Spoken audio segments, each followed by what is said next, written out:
15 de octubre. Santa Teresa de Jesús. Fundadora. Año 1582. Santa Teresa es una de las santas más famosas que ha tenido la Iglesia Católica. El Papa Pablo VI la declaró doctora de la Iglesia, junto con Santa Catalina. Nació en Ávila, España, el 28 de marzo de 1515. Su nombre, Teresa de Cepeda y Ahumada, hija de Alonso Sánchez de Cepeda y Beatriz Dávila Ahumada. En su casa eran 12 hijos, 3 del primer matrimonio de don Alonso y 9 del segundo, entre estos últimos, Teresa. Escribe en su autobiografía: por la gracia de Dios, todos mis hermanos y medios hermanos se asemejaban en la virtud a mis buenos padres, menos yo. De niños, ella y Rodrigo, su hermano, eran muy aficionados a leer vidas de santos, y se emocionaron al saber que los que ofrecen su vida por amor a Cristo reciben un gran premio en el cielo. Así que dispusiéronse irse a tierras de maometanos a declararse amigos de Jesús y así ser martirizados para conseguir un buen puesto en el cielo. Afortunadamente, por el camino se encontraron con un tío suyo que los regresó a su hogar. Entonces dispusieron construir una celda en el solar de la casa e irse a rezar allá de vez en cuando, sin que nadie los molestara ni los distrajera. La mamá de Teresa murió cuando la joven tenía apenas 14 años. Ella misma cuenta en su autobiografía: cuando empecé a caer en la cuenta de la pérdida tan grande que había tenido, comencé a entristecerme sobremanera. Entonces me arrodillé delante de una imagen de la Santísima Virgen y le rogué con muchas lágrimas que me aceptara como hija suya y que quisiera ser ella mi madre en adelante. Y lo ha hecho maravillosamente bien. Sigue diciendo ella: por aquel tiempo me aficioné a leer novelas. Aquellas lecturas enfriaron mi fervor y me hicieron caer en otras faltas. Comencé a pintarme y a buscar llamar la atención y a ser coqueta. Ya no estaba contenta sino cuando tenía una novela entre mis manos. Pero esas lecturas me dejaban tristeza y desilusión. Afortunadamente el papá se dio cuenta del cambio de su hija y la llevó a los 15 años, a estudiar interna en el Colegio de Hermanas Agustinas de Ávila. Allí, después de año y medio de estudios, enfermó y tuvo que volver a casa. Providencialmente una persona piadosa puso en sus manos las cartas de San Jerónimo, y allí supo por boca de tan grande santo cuán peligrosa es la vida del mundo y cuán provechoso es para la santidad el retirarse a la vida religiosa en un convento. Desde entonces se propuso que un día sería religiosa. Comunicó a su padre el deseo que tenía de entrar en un convento. Él, que la quería muchísimo, le respondió: lo harás, pero cuando yo ya me haya muerto. La joven sabía que el esperar mucho tiempo y quedarse en el mundo podría hacerla desistir de su propósito de hacerse religiosa. Y entonces se fugó de la casa. Dice en sus recuerdos: aquel día, al abandonar mi hogar sentía tan terrible angustia, que llegué a pensar que la agonía y la muerte no podían ser peores de lo que experimentaba yo en aquel momento.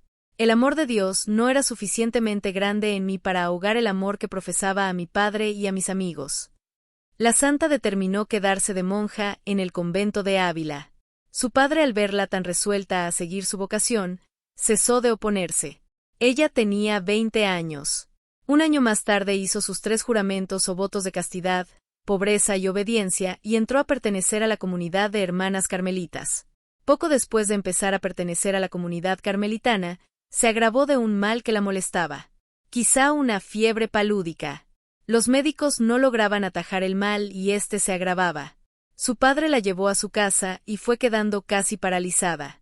Pero esta enfermedad le consiguió un gran bien, y fue que tuvo oportunidad de leer un librito que iba a cambiar su vida. Se llamaba El Alfabeto Espiritual, por Osuna, y siguiendo las instrucciones de aquel librito empezó a practicar la oración mental y a meditar. Estas enseñanzas le van a ser de inmensa utilidad durante toda su vida. Ella decía después que si en este tiempo no hizo mayores progresos fue porque todavía no tenía un director espiritual, y sin esta ayuda no se puede llegar a verdaderas alturas en la oración. A los 3 años de estar enferma, encomendó a San José que le consiguiera la gracia de la curación, y de la manera más inesperada recobró la salud. En adelante toda su vida será una gran propagadora de la devoción a San José, y todos los conventos que fundará los consagrará a este gran santo. Teresa tenía un gran encanto personal, una simpatía impresionante, una alegría contagiosa, y una especie de instinto innato de agradecimiento que la llevaba a corresponder a todas las amabilidades. Con esto se ganaba la estima de todos los que la rodeaban. Empezar a tratar con ella y empezar a sentir una inmensa simpatía hacia su persona eran una misma cosa. En aquellos tiempos había en los conventos de España la dañosa costumbre de que las religiosas gastaban mucho tiempo en la sala recibiendo visitas y charlando en la sala con las muchas personas que iban a gozar de su conversación. Y esto le quitaba el fervor en la oración y no las dejaba concentrarse en la meditación, y se llegó a convencer de que ella no podía dedicarse a tener verdadera oración con Dios porque era muy disipada, y que debía dejar de orar tanto. A ella le gustaban los cristos bien chorreantes de sangre. Y un día al detenerse ante un crucifijo muy sangrante le preguntó: «Señor, ¿quién te puso así?», y le pareció que una voz le decía: «Tus charlas en la sala de visitas, esas fueron las que me pusieron así, Teresa». Ella se echó a llorar y quedó terriblemente impresionada. Pero desde ese día ya no vuelve a perder tiempo en charlas inútiles y en amistades que no llevan a la santidad. Y Dios, en cambio, le concederá enormes progresos en la oración y unas amistades formidables que le ayudarán a llegar a la santidad. Teresa tuvo dos ayudas formidables para crecer en santidad: su gran inclinación a escuchar sermones, aunque fueran largos y cansones, y su devoción por grandes personajes celestiales. Además de su inmensa devoción por la Santísima Virgen y su fe total en el poder de intercesión de San José, ella rezaba frecuentemente a dos grandes convertidos, San Agustín y María Magdalena. Para imitar a esta santa que tanto amó a Jesús, se propuso meditar cada día en la pasión y muerte de Jesús, y esto la hizo crecer mucho en santidad. Y en honor de San Agustín leyó el libro más famoso del gran santo, las Confesiones, y su lectura le hizo enorme bien. Como las sequedades de espíritu le hacían repugnante la oración, y el enemigo del alma le aconsejaba que dejara de rezar y de meditar, porque todo eso le producía aburrimiento, su confesor le avisó que dejar de rezar y de meditar sería entregarse incondicionalmente al poder de Satanás, y un padre jesuita le recomendó que para orar con más amor y fervor, eligiera como maestro de oración al Espíritu Santo, y que rezara cada día el himno Ven Creador Espíritu. Ella dirá después: el Espíritu Santo, como fuerte huracán, hace adelantar más en una hora la navecilla de nuestra alma hacia la santidad que lo que nosotros habíamos conseguido en meses y años, remando con nuestras solas fuerzas. Y el Divino Espíritu empezó a concederle visiones celestiales. Al principio se asustó porque había oído hablar de varias mujeres, a las cuales el demonio engañó con visiones imaginarias. Pero hizo confesión general de toda su vida con un santo sacerdote, y le consultó el caso de sus visiones, y éste le dijo que se trataba de gracias de Dios. Nuestro Señor le aconsejó en una de sus visiones: no te dediques tanto a hablar con gente de este mundo. Dedícate más bien a comunicarte con el mundo sobrenatural. En algunos de sus éxtasis se elevaba hasta 1 metro por los aires. Éxtasis es un estado de contemplación y meditación tan profundo que se suspenden los sentidos y se tienen visiones sobrenaturales. Cada visión le dejaba un intenso deseo de ir al cielo. Desde entonces, dice ella, dejé de tener miedo a la muerte, cosa que antes me atormentaba mucho. Después de una de aquellas visiones escribió la bella poesía que dice: tan alta vida espero que muero porque no muero.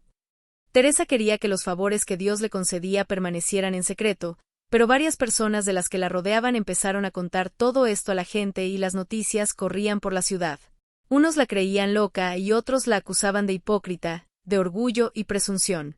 San Pedro Alcántara, uno de los santos más famosos de ese tiempo, después de charlar con la famosa Carmelita, declaró que el Espíritu de Dios guiaba a Teresa.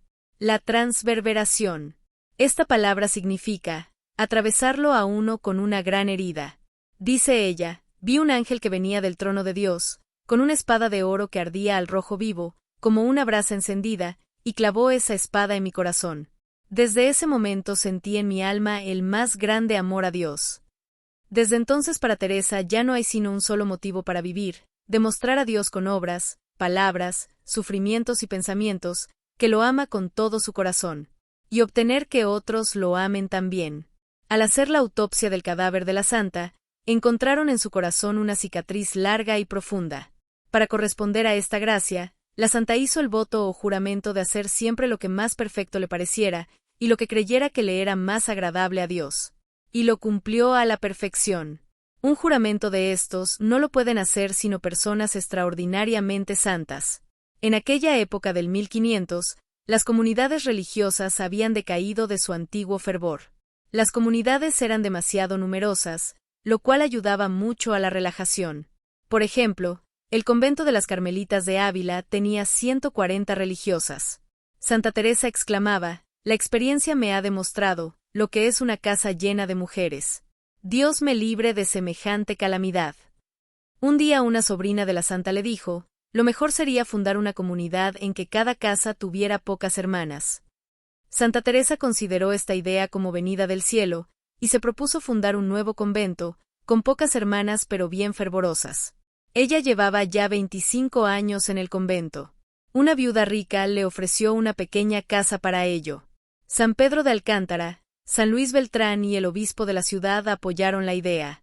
El provincial de los carmelitas concedió el permiso.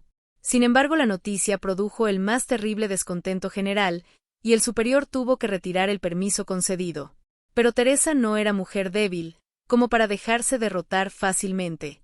Se consiguió amigos en el palacio del emperador, y obtuvo una entrevista con Felipe II, y éste quedó encantado de la personalidad de la santa y de las ideas tan luminosas que ella tenía, y ordenó que no la persiguieran más.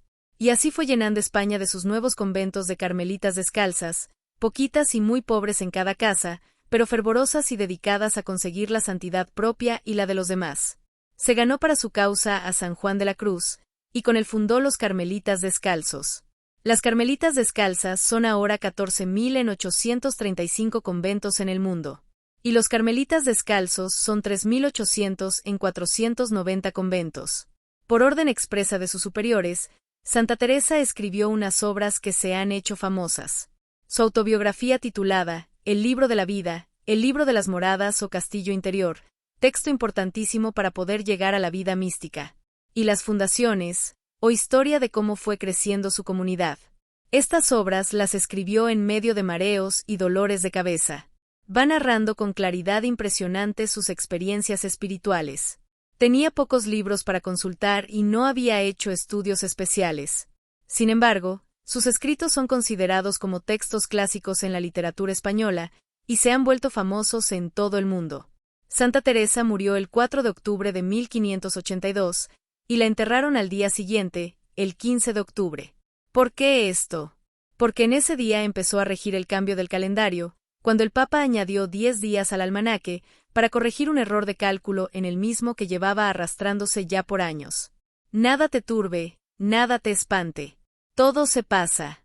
Dios no se muda. La paciencia todo lo alcanza. Quien a Dios tiene, nada le falta. Solo Dios basta. Santa Teresa.